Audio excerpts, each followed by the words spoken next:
লাজা একটি জাহান্নাম, যা মানুষকে ডাকবে, যা মানুষের চামড়াকে ঝলসে দিতে পারে, তার নাম জাহান্নাম। সংক্ষিপ্তভাবে বুঝছিলাম কোরআন মাজিদ থেকে জাহান্নামের পরিচয়। রাসূল সাল্লাল্লাহু আলাইহি সাল্লাম বলেন, আল্লাহ তাআলা বলেন, ইন্না সাকরাতা লাযীমা লা তুলকা মিন শাফির জাহান্নাম ফাতাহবি ইলা কারিহা বাদা সাবিনা আম। একটা বিশাল বড় পাথরের খণ্ড যদি জাহান্নামের মুখে ছেড়ে দেওয়া হয়, তাহলে নিচে যেতে সময় লাগবে 70 বছর। বর্ণনায় 70 বছরও সেটা পৌঁছিতে পারবে না। সম্মানিত দিনী ভাই বোন, রাসূল সাল্লাল্লাহু আলাইহি সাল্লামের কথায় বোঝা যায় যে বিশাল একটি পাথর, 1 কোটি মণ ওজনের একটা পাথর যদি জাহান্নামের মুখে ছেড়ে দেওয়া হয়, তাহলে নিচে যেতে 70 বছর সময় লাগবে। এত বড় পাথর যদি 1 ঘন্টা যায়, কত কিলো যেতে পারে? 1 দিন, 1 মাস, 1 বছর, 70 বছর। মানুষ কি বলতে পারে জাহান্নাম কত গভীর, জাহান্নাম কত বড়? আবার জাহান্নামের নিচে যারা থাকবে, সবচেয়ে নিচে, তারা হলো মুনাফিক। ইহুদি, খ্রিস্টান, হিন্দু জাহান্নামে যাবে, তবে তারা কোথায় থাকবে এই কথা উল্লেখ করা হয়নি। যেহেতু তারা মুহাম্মদ সাল্লাল্লাহু আলাইহি সাল্লামকে মেনে নেয়নি, কাজেই তার ফলাফল জাহান্নাম। কিন্তু কোথায় থাকবে এই কথা উল্লেখ হয়নি। তবে যারা মুনাফিকি করে, এর কথা ওকে লাগায়, ওর কথা একে লাগায়, এগুলো হয় সাধারণত নির্বাচন করলে, দল করলে, এগুলো এমনিতেই মানুষের ভিতরে চলে আসে। মুনাফিকি স্বাভাবিকভাবেই চলে আসে। কেউ কারো কাছে ভালো হওয়ার জন্য কারো বদনাম করে, কেউ কিছু পাওয়ার জন্য কারো বদনাম করে, কেউ নিজের সুবিধার জন্য বদনাম করে। এটাও হয়ে থাকে। যার জন্য আপনাকে আমি দোকানে বসে আড্ডা পিটতে নিষেধ করেছি। বলেছি 4টা কাজ করবেন জরুরিভাবে। 1, 5 ওয়াক্ত সালাত আদায় করবেন। এর চেয়ে মানুষের জীবনে জরুরি কোনো কাজ নেই। 2, হালাল রুজি উপার্জন করবেন। এর চেয়ে মানুষের জীবনে জরুরি কোনো কাজ নেই। 3, কোরআন তেলাওয়াত করবেন। বিচারের মাঠে কোরআন বিপক্ষে যেতে পারে, না হলে সূরা ইখলাস 3 বার করে আল্লাহকে বলবেন, এই যে আমি কোরআন মাজিদ পড়লাম। 4, 2 জন যেখানে বসে আছে সেখানে বসবেন না, যার নাম আড্ডা পিটা, যার নাম গল্প করা। দোকানে বসে মাথায় টুপি আছে, এসার সালাত আদায় করে বসে আছে, ল্যাংটা মেয়ে আছে। আচ্ছা, আপনার একটু লজ্জা হয় না কেন? শরম লাগে না কেন? আপনারা যারা আছেন সামনে, জীবনে যেন আর কোনোদিন এভাবে টিভির সামনে বসছেন না দোকানে, এটা শরমেরও তো ব্যাপার আছে। আপনাকে যদি এখন জিজ্ঞাসা করা যায় আপনি কেমন মানুষ, তা আপনি বলতে পারবেন না যে আমি ভালো। এবং যে চোর চোরঠা শয়তান, ওকে যদি জিজ্ঞাসা করা হয় আপনি কেমন, তো আপনার কথা ভালো বলবেন না। কেমনে আপনি দোকানের সামনে বসে থাকেন, টিভি চলে, ল্যাংটা মেয়ে নাচে, সেখানে আপনি কেমনে সহ্য করতে পারেন? এটা লজ্জা থাকা দরকার। লজ্জা যখন থাকে না, ঈমান তখন থাকে না। আল্লাহ রাসূল বলছেন, আল্লাহ হায়ুল ঈমান কারনা জামিয়া ও করিনা জামিয়া, কারনাও জামিয়া। ঈমান এবং লজ্জা একসাথে জমা ধরে আছে। এই যে রফে আহাদু ওয়া রফিল আখার, যখন দুটার একটা উঠে যাবে তখন আরেকটা এমনিতেই চলে যাবে। দুটার একটা যখন উঠিয়ে দেওয়া হবে তখন আরেকটা এমনিতেই চলে যাবে। যার লজ্জা নেই তার ঈমান নেই, যার ঈমান নেই তার লজ্জা নেই, যার লজ্জা নেই তার ঈমান নেই। আপনি বুঝতে পারেন না, একটা লোক 5 ওয়াক্ত সালাত আদায় করে, রমজান মাসে সিয়াম পালন করে, হজও করেছে, আবার দোকানে বসে আড্ডাও পিটে, টিভিও দেখে, আবার জর্দাও গুলো খায়। কেন খায়? একটা মেয়ে 5 ওয়াক্ত সালাত আদায় করে, বোরকা পরে চলে, আবার স্বামী থাকে না তখন প্রেমের গল্প করে। এটা কেন করে? ও তো বোরকা পরে আছে, ও তো 5 ওয়াক্ত সালাত আদায় করে, স্বামীর টাকা পয়সা আছে মর্মে ওমরাও করে, হজও করে। যখন স্বামী বাড়িতে থাকে না তখন ঠিকই মোবাইলে প্রেমের গল্প করে। আবার যখন ছেলে মেয়েকে অন্তরালে আড়ে রেখে ওই মোবাইলে ল্যাংটা ছবি দেখতে থাকে। এটা কেন? এটা হলো তার ঈমান কম। ঈমান যত বেশি হবে পাপ তত কম হবে, আর ঈমান যত কম হবে পাপ তত বেশি হবে। 5 ওয়াক্ত সালাত আদায় করে এই কথাই ঠিক, বোরখা পরে এই কথাই ঠিক, কিন্তু তার লজ্জা না থাকার কারণে, ঈমান কম থাকার কারণে এই পাপগুলি বন্ধ হচ্ছে। সম্মানিত দিনী ভাই বোন, বলছিলাম রাসূল সাল্লাল্লাহু আলাইহি সাল্লাম বলেছেন, জাহান্নাম এত বড় যে মানুষ এবং জিন সব যদি একসাথে জাহান্নামের দরজা দিয়ে ঢোকে, একবারে আদম থেকে নিয়ে কিয়ামত পর্যন্ত, তো তো একটা দরজায় ঢুকতে অসুবিধা হবে না। জাহান্নাম কত বড়! বিচারের মাঠে থাকবে জাহান্নাম, বিচারের মাঠে থাকবে জান্নাত, বিচারের মাঠে থাকবেন ফেরেশতা, বিচারের মাঠে থাকবেন আল্লাহ, বিচারের মাঠে থাকবে পশু প্রাণী, বিচারের মাঠে থাকবে মানুষ, বিচারের মাঠে থাকবে জিন। তাহলে বিচারের মাঠ কত বড়! আল্লাহ তাআলা বলছেন ওয়াইদাল আরদুল মুদ্দাত, যেদিন পৃথিবীকে সম্প্রসারিত করা হবে, আরো বড় করা হবে। কত বড় করা হবে আল্লাহ ভালো জানেন। সম্মানিত দিনী ভাই বোন, জাহান্নামী আবু হুরায়রা রাদিয়াল্লাহু তাআলা আনহু বলেন, রাসূল সাল্লাল্লাহু আলাইহি সাল্লাম বলেছেন, ইন্না গিলজা জিলদে জাহান্নাম ইসনানে ওয়া আরবাউনা যিরা, একজন জাহান্নামীর গায়ের চামড়া, অন্য গিলজা জিলদেহি, একজন জাহান্নামীর গায়ের চামড়া হবে 42 হাত মোটা। অন্য জিসহ মিসল উহুদিন, তার দাঁত হবে উহুদ পাহাড়ের সমান। উহুদ পাহাড় 4 কিলোমিটার প্রশস্ত, 8 কিলোমিটার লম্বা, নিচে কত আছে মানুষ জানে না। অন্য ফাখিদহু মিসল বাইজা, তার একজন জাহান্নামীর উরু রান হবে 39 কিলোমিটার লম্বা। বাইজা পাহাড় হলো 39 কিলোমিটার লম্বা। রাসূল সাল্লাল্লাহু আলাইহি সাল্লাম বললেন, অন্য মাজলিসু মিন জাহান্নাম মা বাইনা মক্কা ওয়াল মদিনা, একজন জাহান্নামীর বসার জায়গা হবে মক্কা থেকে মদিনা 450 কিলোমিটার। একটা মানুষের বসার জায়গা যদি 450 কিলোমিটার হয়, প্রতি 1999 জন লোক যদি জাহান্নামে যায়, তাহলে জাহান্নাম কত বড়! সম্মানিত দিনী ভাই বোন, বলছিলাম জাহান্নামের পরিচয় সংক্ষিপ্তভাবে। জাহান্নামকে বিচার মাঠে টেনে নিয়ে যাওয়া হবে।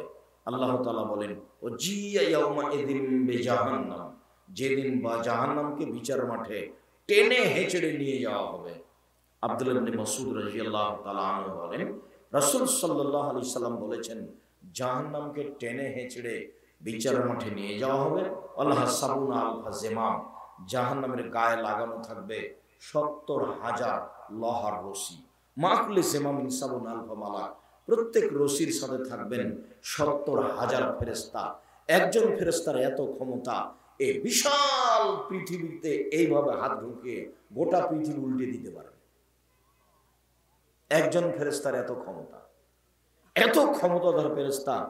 এক একটা রশিতে থাকবে 70,000, আর 70,000 রশি জাহান্নামের গায়ে লাগানো থাকবে।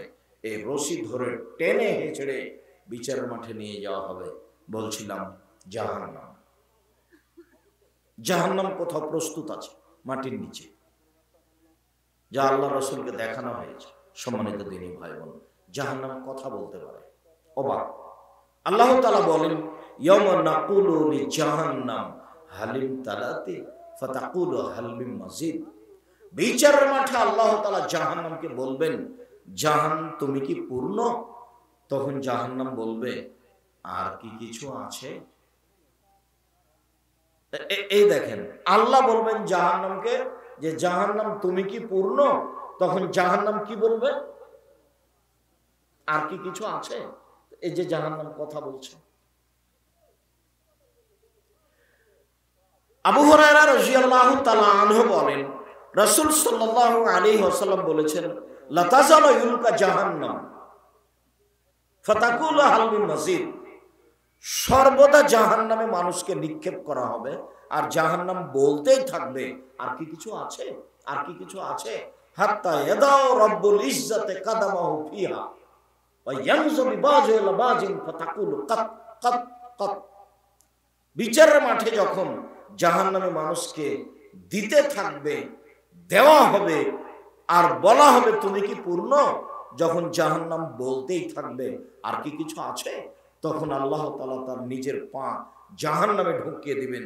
তখন জাহান্নামের কিছু অংশের সাথে ঢুকে চেপা লেগে খাটো হয়ে যাবে, এবং জাহান্নাম বলবে, কত কত, যথেষ্ট, আর লাগবে না, পূর্ণ। এই যে জাহান্নাম কথা বলতে পারে, বুখারী মুসলিমের হাদিস। সম্মানিত দিনী ভাই বোন, আবু হুরায়রা রাদিয়াল্লাহু তাআলা আনহু বলেন, রাসূল সাল্লাল্লাহু আলাইহি সাল্লাম বলেছেন, ফাস্তাকাতিন নারু ইলা রাব্বিহা, একদা জাহান্নাম তার প্রতিপালকের কাছে অভিযোগ করলো। জাহান্নাম অভিযোগ করলো আল্লাহর কাছে। ফাস্তাকাতিন নারু ইলা রাব্বিহা, জাহান্নাম তার প্রতিপালকের কাছে অভিযোগ করলো, মানে জাহান্নাম কথা বলতে পারে। অভিযোগে বলল, রব্বি এগুলো বাদি বাজান, প্রতিপালক আমার কিছু অংশকে ধরে খায়, এদিকের আগুন ঝাপটা মেরে ওইদিকের আগুনকে ধরে খায়, এদিকের আগুন ঝাপটা মেরে এদিকের আগুনকে ধরে খায়। আমি আসলে এত কঠিন শাস্তি বহন করতে পারছি না, কিছু শাস্তি লাঘব করবেন কি, হালকা করবেন কি? এইটা জাহান্নামের অভিযোগ। কার কাছে? আল্লাহর কাছে। জাহান্নাম কথা বলতে পারে। তখন আল্লাহ তাআলা বলছেন, ফাওজানাবে নাফসান ফাওজানালাবে নাফসান, জাহান্নামকে দুইটা শ্বাসের অনুমতি দেওয়া হলো। বলা হলো, আচ্ছা ঠিক আছে, তোমার অভিযোগ মেনে নেওয়া হলো। তুমি ঠান্ডা এলাকা থেকে একবার শ্বাস ছাড়বে, তাহলে পৃথিবী 6 মাস ঠান্ডা থাকবে। গরম এলাকা থেকে একবার শ্বাস ছাড়বে, তাহলে পৃথিবী 6 মাস গরম থাকবে।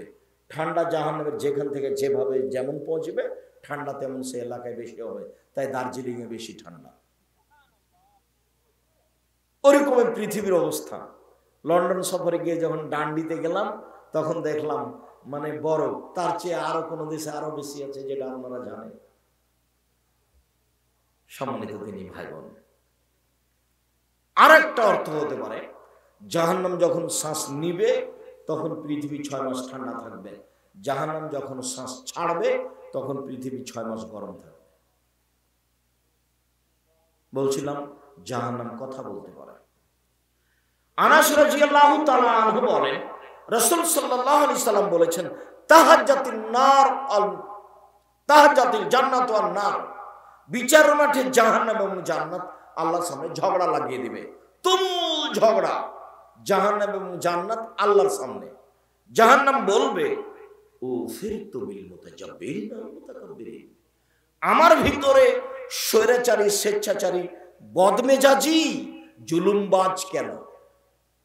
যারা সমাজে জুলুম করেছে, জোর করে মানুষকে জেল হাজতে দিয়েছে, জোর করে জমি দখল করেছে, এক জমি 7 বার বিক্রি করেছে, যারা জুলুমবাজ, যারা সমাজে লুপ্তরাজ করে চলেছে, যারা দাঙ্গাবাজ, যারা বদমেজাজি, যারা স্বৈরাচারী, যারা স্বেচ্ছাচারী, তারাকে জাহান্নামে দেওয়া হবে। তখন জাহান্নাম চিৎকার করে আল্লাহকে বলবে, এরা কেন, এরা কেন আমার ভিতরে? তখন এবার আল্লাহ উত্তর দিচ্ছেন। চিৎকার করছে কে? জাহান্নাম। কার সামনে? আল্লাহর সামনে। অভিযোগ করছে, এরা কেন, এরা কেন আমার ভিতরে? তখন আল্লাহ বলছেন, জাহান্নাম ইন্নামা আনতি গযাবি, জাহান্নাম তুমি আমার রাগ, তুমি আমার গজব, তুমি আমার রাগ, তুমি আমার ক্রোধ। ওয়াদদেব বেকমানা শাওমিনে বাদি, তোমাকে দিয়ে আমি শাস্তি দিব আমার বান্দার যাকে ইচ্ছে। তুমি আমার রাগ। জাহান্নাম বলছে যে এরা আমার ভিতরে কেন? তা আল্লাহ বলছেন যে তোমাকে দিয়েই তো ওদের শাস্তি দিব, এই জন্য ওরাকে তোমার ভিতরে দিয়েছি। তো জান্নাত বলবে, আমার ভিতরে এত দুর্বল অসহায় মানুষ কেন? জান্নাত হইচই করে বলছে আল্লাহর সামনে, আমার ভিতরে এত সাধারণ অসহায় মানুষ কেন? তখন আল্লাহ বলছেন, ইন্নামা আনতি রাহমাতি, জান্নাত তুমি আমার দয়া, জান্নাত তুমি আমার দয়া, তুমি আমার রহমত, তুমি আমার দয়া। আরহামু বেকেমানা শাওমিনে বাদি, আমার বান্দার যাকে ইচ্ছা তোমাকে দিয়ে দয়া করব।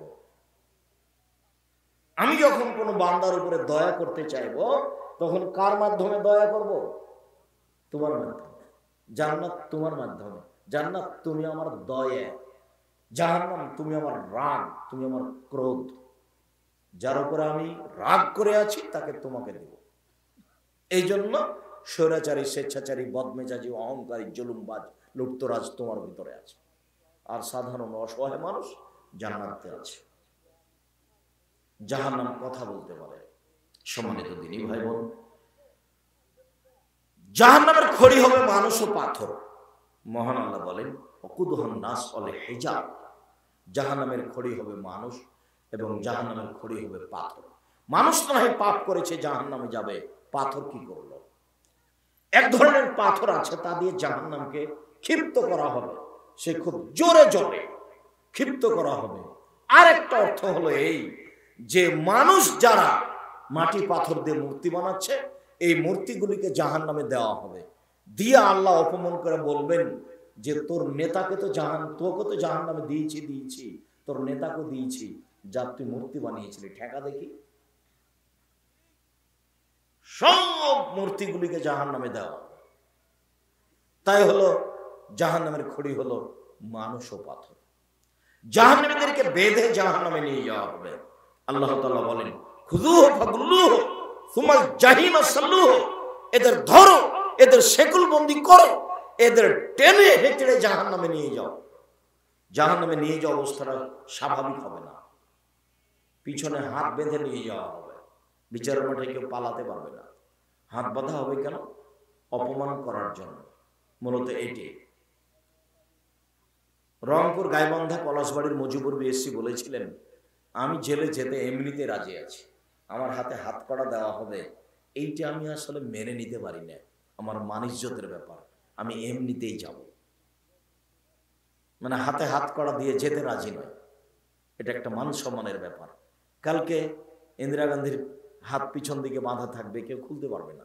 ফেরাউনের হাত পিছন দিকে বাঁধা থাকবে, কেউ খুলতে পারবে না।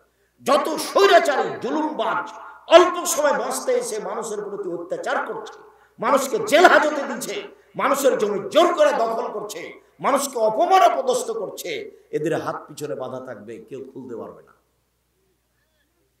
সেদিন আর দূরে নেই, সেটা মরলে।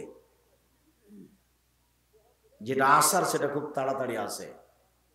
কিয়ামত এক রোজ আকে রহেগি, যেটা আসার সেটা আসবে। কিয়ামত একদিন আসবে। ছেলেটার পরীক্ষা শুনেছিলাম 20 দিন পরে। আব্বু তোমার পরীক্ষা কবে? আর 15 দিন আছে আব্বু।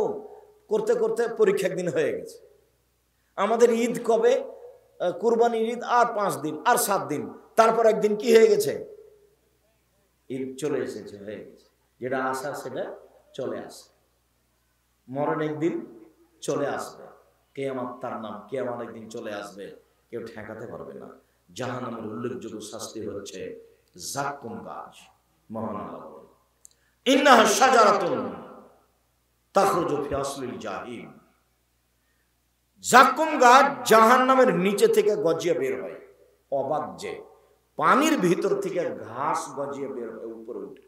যাদের বাড়ি নদীর পাশে তারা দেখেছে যে আমরা চাঁপাইনবাবগঞ্জের ভাষাতে তাকে দাম বলি, ওই মাটি পানির ভিতর থেকে গজে উপরে উঠে ভাসছে, অথচ পানিতে ঘাস গজার কথা নয়। ঠিক তেমনি জাহান্নামের ভিতর থেকে ঘাস গজিয়ে উঠবে গাছ, তার নাম জাক্কুম। তার ফলগুলি হবে শয়তানের মাথার মতো, শয়তানের মাথার মতো। পৃথিবীর সব বিদ্বান বলছেন আল্লাহ যে বললেন